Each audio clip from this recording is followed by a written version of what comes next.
আমার সৎ মায়ের ভয়ে আমি পুকুর পাড়ে লুকিয়ে লুকিয়ে চুরি করে ভাত খেতাম। মাত্র 6 বছর বয়সে আমি আমার মাকে হারিয়েছি। খাবারের অভাবে লোকের বাড়িতে আমি কাজও করেছি।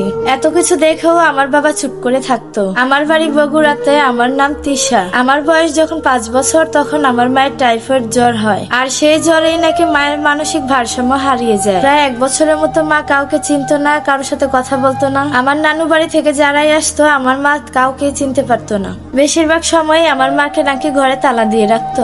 আমাকে নাকি আমার দাদি পালতো। আমার বয়স যখন 6, অর্থাৎ আমার মায়ের অসুখের 1 বছর হতেই আমার মায়ের অবস্থা নাকি অনেক খারাপ হয়ে যায়। সে অতিরিক্ত জ্বালাতন করতো সবাইকে। হঠাৎ করে একদিন আমার দাদু দেখে আমার মায়ের ঘরে তালাটা খোলা। পরে দেখে আমার মা আর ঘরে নেই। দাদু সবাইকে ডাকে এবং আমার মাকে খুঁজতে বলে এবং আমার নানুর বাড়িতেও খোঁজ পাঠায়। অনেক খোঁজাখুঁজি করেও নাকি আমার মাকে আর খুঁজে পাওয়া যায়নি। এই ঘটনাগুলো আমার স্পষ্ট তেমন মনে নেই, আমি যেহেতু ছোট ছিলাম। তবে এইটুকু মনে আছে সবাই যখন আমার মাকে খোঁজাখুঁজি করছিল, আর আমার মায়ের চেহারাটাও আমার খুব স্পষ্ট মনে আছে। কিন্তু আমার মা সবাইকে না চিনতে পারলেও আমাকে আমার মা খুবই ভালো মতো চিনতে পারতো। যখন আমার মা একটু স্বাভাবিক হতো তখন একটু বাইরে বের হতো। যখন আবার আমার মা কাউকে চিনতো না তখন আবার আমাকে ডেকে ডেকে অনেক আদর করতো। আমার মা যখন হারা যায় ঠিক 1 মাস পরেই আমার বাবা আরেকটা বিয়ে করে। যেদিন আমার সৎ মা আমার বাড়িতে এসেছিল তখন আমার সৎ মা নাকি আমাকে বলেছিল এটাই আমার আসল মা। আমার মা নাকি হারিয়ে যায়নি। আমার মা নাকি ডাক্তারের কাছে গেছিল, আর ডাক্তার নাকি আমার মাকে সুস্থ করে দিয়েছে এবং তার চেহারাটাও পাল্টে গেছে। মাকে পেয়ে তো আমি অনেক খুশি হয়ে গিয়েছি, কিন্তু তখন আমি আমার দাদির সাথেই থাকতাম।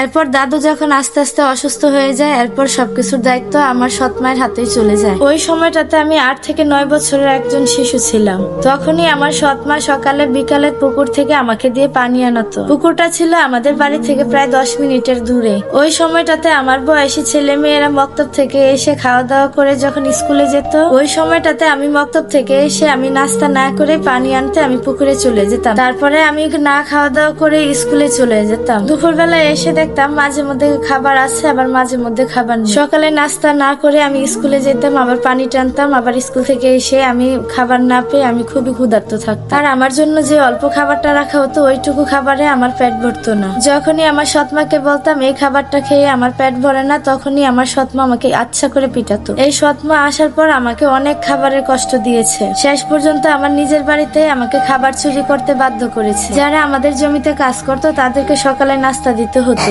আর সেই নাস্তাগুলো আমাদের বাড়ি থেকে সকালে দিয়ে আসতে হতো। কিছু কিছু সময় আমার বাবাও দিয়ে আসতো, আবার মাঝে মাঝে আমিও নিয়ে যেতাম। যেদিন আমাকে দিয়ে ভাত দিয়ে আসার কথা হতো সেদিন আমি স্কুলে যাওয়ার জন্য একবারে রেডি হয়ে চলে যেতাম। খাবারগুলো নিয়ে যাওয়ার সময় আমি মাঝ রাস্তায় কিছুটা খাবার একটা পলিটিনি করে আমার ব্যাগে নিয়ে নিতাম। বাকিটা নিয়ে আমি জমিতে নিয়ে দিয়ে আসতাম। শুধুমাত্র সাদা বাতি রাখতে পারতাম, ভর্তা বা ডিম বাজি এগুলো রাখতে পারতাম না। সেগুলো কামলাদের মাথা পিছু করে গোনা থাকতো। কামলাদের ভাত দিয়ে আসার পর আমার ব্যাগে যে ভাতটা থাকতো সেটা আমি পুকুর পাড়ে বসে খেতাম। এইভাবে আমার দেরি হয়ে যেত বলে আমি স্কুলেও যেতাম না। পুকুর পাড়ে বসে আমি সময়টা কাটিয়ে দিতাম। কিন্তু এইভাবে লুকিয়ে লুকিয়ে খেয়েও পুকুর পাড়ে বসে আমি সৎমায়ের হাত থেকে রেহাই পাইনি। আমার সৎমা আমাকে হাতে নাতে ধরে ফেলে।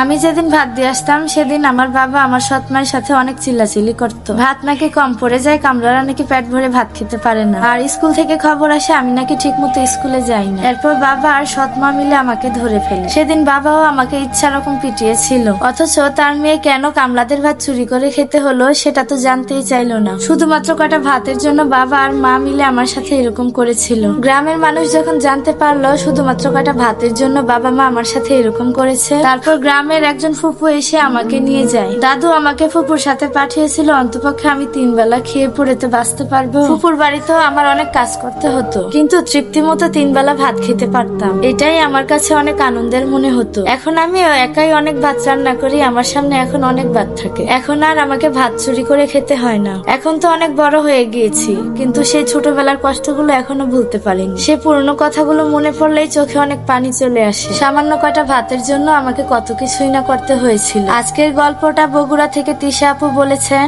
আপনাদের জীবনের গল্প আমার সাথে শেয়ার করতে পারেন, আর এরকম ভিডিও পেতে চাইলে অবশ্যই পেজটি লাইক ফলো দিয়ে সাথেই থাকবেন। ভিডিওটি এ পর্যন্ত দেখার জন্য আপনাদেরকে অনেক অনেক ভালোবাসা ও ধন্যবাদ। সবাই ভালো থাকবেন। আল্লাহ হাফেজ।